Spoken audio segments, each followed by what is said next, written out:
on voit de plus en plus de situations d'harcèlement au boulot, sur les réseaux sociaux, dans le couple ou ailleurs. Et toutes ces situations d'harcèlement, elles vont utiliser un outil principal, c'est l'humiliation. Alors justement, c'est intéressant de pouvoir plonger dans l'humiliation, comprendre vraiment ce que c'est, et je vais le faire sur 3 vidéos, comprendre ce que c'est, comprendre pourquoi on le fait, et comprendre pourquoi est-ce qu'on va se mettre dans des relations où on va vivre l'humiliation. Alors commençons avec qu'est-ce que c'est réellement l'humiliation? Mais l'humiliation, comme toutes les émotions qu'on peut vivre, c'est d'abord une émotion, une sensation.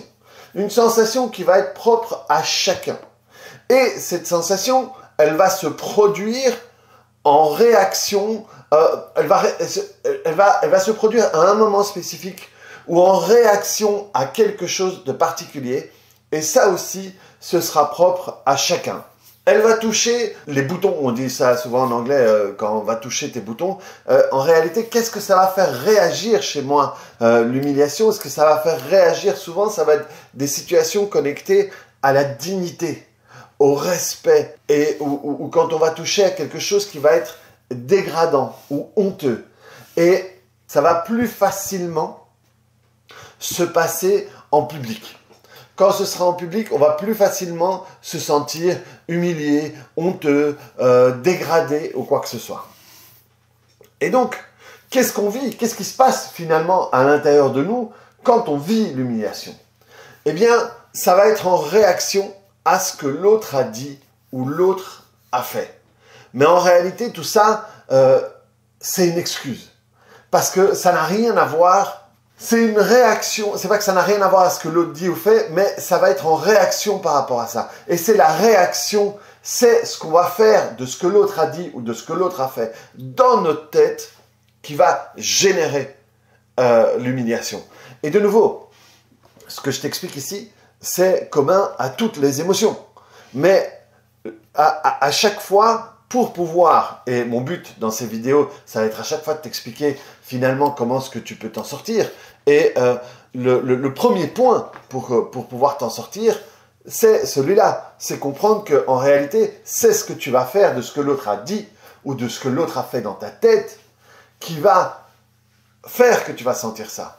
Et parce qu'en réalité, à l'intérieur de toi, à l'intérieur de nous, ça va créer une représentation de quelque chose qui va correspondre à où t'es pas assez finalement. Et ça va nous plonger dans ce monde-là où je suis d'une certaine manière ce que j'ai interprété à ce moment-là. Donc, je te le refais.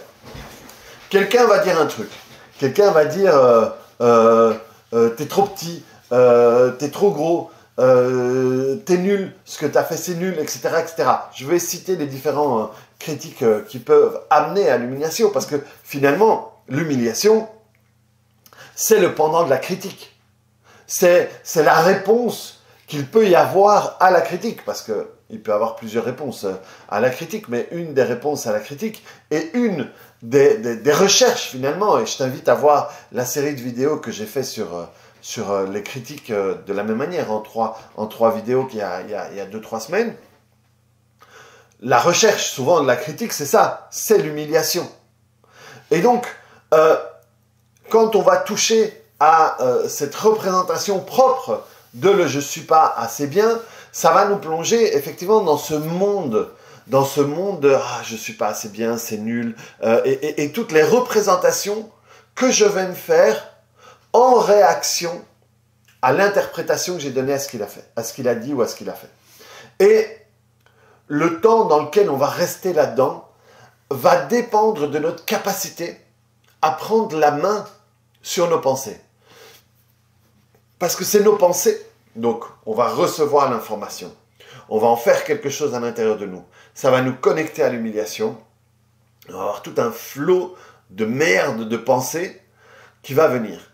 Et le temps où on va rester dedans, dans notre tête, dans nos sensations, va dépendre à notre capacité à pouvoir reprendre la main sur les pensées de merde ou à nous sortir de l'état dans lequel nos pensées de merde vont nous plonger. Plus tu vas être capable de gérer tout ça, plus tu vas être capable de sortir de là rapidement et même, au bout d'un moment, de ne pas y rentrer.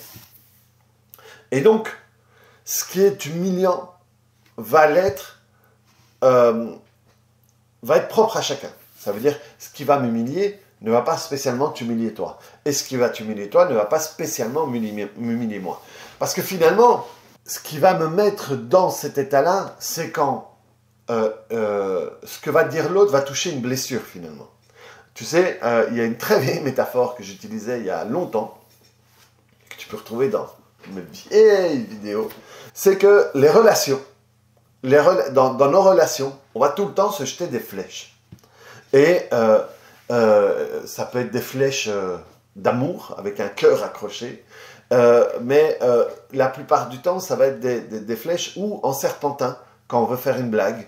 Moi, avec mon meilleur ami, on se balance des vannes tout le temps, on se balance des saloperies tout le temps, mais on sait que jamais on va dire quelque chose pour faire mal à l'autre. Et donc c'est tout le temps des flèches en serpentin qu'on se balance, et c'est notre manière d'être ensemble. Et on se connaît depuis 20 piges, et on kiffe ça, ça nous fait marrer. Et plus on va se balancer une saloperie, plus ça va nous faire rire. Mais c'est entre nous, tu vois. Si jamais il y a quelqu'un qui ne fait pas partie du truc, qui oserait faire un truc comme ça, hop, on se défendrait l'un l'autre. Mais donc, nous, avec ma famille, avec ma sœur, c'est pareil. On est comme ça. À la fois, c'est notre manière de rire, et à la fois, c'est entre nous, et qu'il fasse attention celui qui veut faire pareil, quoi. Et donc, voilà. Les flèches en serpentin, et parfois, on va t'envoyer, ou tu vas même envoyer parfois, des flèches en acier trempé avec du venin mortel au bout. Et en réalité, ce qui va compter, ce n'est pas la manière comment est envoyée cette flèche. C'est pas si j'envoie une flèche en serpentin ou j'envoie une flèche en acier trempé avec du venin. Le vrai impact va dépendre de l'endroit où je vais le recevoir. Si par exemple tu me dis, par exemple voilà, quand tu as l'âge que j'ai, et quand tu étais gamin, et que tu avais des lunettes, le truc qu'on disait tout le temps, c'est singe à lunettes. Je ne sais pas si c'est une expression qu'utilisent encore les gosses maintenant, mais c'était singe à lunettes. Moi, je m'en foutais. C'était pas quelque chose qui me touchait. Parce que j'avais pas de blessure par rapport à ça. Je me suis toujours habitué avec mes lunettes. Voilà. Pour moi, et même ici, si je me faisais opérer, des fois, j'ai pensé à me faire opérer des yeux. Si je m'enlevais mes lunettes, je crois que j'en mettrais des neutres parce que j'aime bien. C'est mon habitude. Donc voilà, ça allait pas me toucher. Ça veut dire que si l'autre voulait m'envoyer un truc en acier trempé, il n'y avait pas de blessure. Donc ça serait arrivé comme une flèche en serpentin. Par contre, si, je sais pas moi, si je suis petit ou si je me sens petit, et quelqu'un fait une remarque là-dessus, même une blague là-dessus, ça part en serpentin, sauf que ça arrive à un endroit où j'ai une plaie ouverte, avec du pus, avec des asticots dedans, et donc la flèche en serpentin, elle me fait mal comme une flèche en acier trempé. Et donc, ce qui va dépendre, c'est qu'est-ce que ça va toucher chez toi. Et c'est pour ça que ce qui est humiliant est propre à chacun. Et donc, quand on va recevoir ça, quand l'autre va avoir une action, quand l'autre va dire quelque chose, eh bien, ce qu'on va faire, c'est que, la première chose, c'est qu'on va interpréter avec notre grille de lecture ce qui a été dit, et ensuite, on va projeter les jugements des autres, ce que les autres vont penser de moi là-dedans. Et quand on fait ça, on croit que tout le monde est pareil. Et on croit que tout le monde va trouver ça blessant. On croit que tout le monde a la même grille de lecture que moi. Alors que pas du tout. Il y a des personnes qui s'en foutent. Ou à l'inverse, par exemple, j'ai eu moi, j'étais très dans la fight avant. Et quand j'ai connu mon meilleur pote, lui était plus dans je m'en fous de tout. Et un jour, il était au boulot et il y a quelqu'un qui est arrivé et qui lui a parlé d'une manière que moi, j'estimais pas correcte. Et alors, cette personne, après, je dis, mais putain, comment est-ce qu'il t'a parlé pourquoi tu le laisses parler comme ça? Et il dit, quoi? Il m'a parlé comment? Oh, j'ai pas fait gaffe. Et je me suis retrouvé pendant 10 minutes occupé à essayer de le convaincre que ce que l'autre avait fait, c'était pas bien. Parce que moi, j'arrivais avec ma grille de lecture, j'arrivais avec ma blessure qui faisait que ça, je ne l'aurais pas accepté, et j'essayais, lui, de lui passer le fait qu'il aurait dû réagir par rapport à ça, parce que c'était humiliant, parce que c'était ci, parce que c'était ça. Alors que lui, on n'avait rien à foutre, et heureusement, il était assez solide pour rester sur le « j'en avais rien à foutre » et ne pas se laisser embarquer par mes bêtises à ce moment-là. Et donc, ce qu'il est pour l'un n'est pas pour l'autre. Je sais pas moi, dans les types de trucs qui pourraient être humiliants pour chacun, hein, mais c'est une liste non exhaustive, ce serait par exemple la critique sur la qualité de ton travail, par exemple. Et ça va venir toucher les gens qui ont une blessure de « je dois être parfait ». Je dois être parfait parce qu'en réalité, je ne le suis pas. Je ne suis pas assez bien. Donc il faut que je fasse tout parfait pour qu'on ne se rende pas compte à quel point je suis une fraude. Donc si tu vas critiquer le travail de quelqu'un là-dessus, pour cette personne, ça va être... voilà, la flèche, elle va arriver en acier trempé et ça va être super humiliant. Et alors les personnes aussi qui sont persuadées qu'ils sont nuls. Et comme ils sont persuadés qu'ils sont nuls, ils en font des caisses pour que ça ne se voit pas. Et donc si à ce moment-là, tu vas toucher là-dessus, bam, ils repartent là-dedans. Infantiliser quelqu'un, traiter quelqu'un comme un enfant. Pareil, voilà, moi tu me traites pas comme un gosse. Hein. Eh ben, là, justement, ces personnes-là, c'est un moment où tu peux les prendre sur le fait et leur dire que ce qu'ils ont fait, c'était enfantin ou c'était pas réfléchi ou quoi que ce soit, bam, ça va les toucher. Il y a les problèmes physiques, comme j'avais dit, le fait d'être trop petit, trop gros, trop moche, trop ci, trop blond, trop foncé, trop clair, etc. etc. Alors, pour les hommes, il y a la masculinité, quoi. La masculinité, si tu peux avoir un gars qui, justement, se sent pas là-dedans et lui envoyer quelque chose là-dessus, l'humiliation va être forte. Et dans les relations amoureuses, dans la comparaison, par exemple, les relations, ouais, mais mon ex-ci, mon ex-ça, mon machin, ça va apporter de l'humiliation. Et, de nouveau, c'est propre à chacun. Parce que ça va être connecté à l'interprétation que je vais faire. Et surtout, ensuite, ce qui va aussi être important et propre à chacun, c'est plus je vais aller dans l'humiliation, plus, ça veut dire que plus dans ma tête, je vais jouer à ça, ça veut dire, en réalité, je vais m'exercer. Plus je pratique une émotion, plus je deviens bon dans le fait d'y rentrer facilement et d'y rester longtemps. Et donc, ça c'est important, parce que plus je le fais, plus je vais rentrer dedans, et je vais y rester. Et là, je vais me badigeonner de merde, et je vais encore, et encore, et encore, et encore. Alors que quelqu'un d'autre peut y rester, ou ne pas y rentrer, ou peut y rester 5 minutes, et puis c'est terminé, quoi. Et donc, finalement, tu vas me demander, mais comment s'en sortir? Comment je peux sortir de là? Comment est-ce que je peux arrêter de vivre ça? Eh bien, et ça c'est quelque chose sur lequel je vais revenir sur les 2 autres vidéos, l'humiliation dépend de 2 choses. Ok?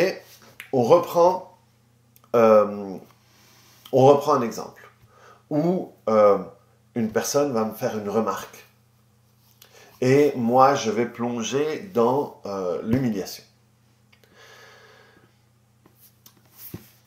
La première chose, c'est ce que l'autre fait signifie pour moi. Ça, c'est le truc le plus important. Et deuxièmement, ce que j'imagine que les autres pensent.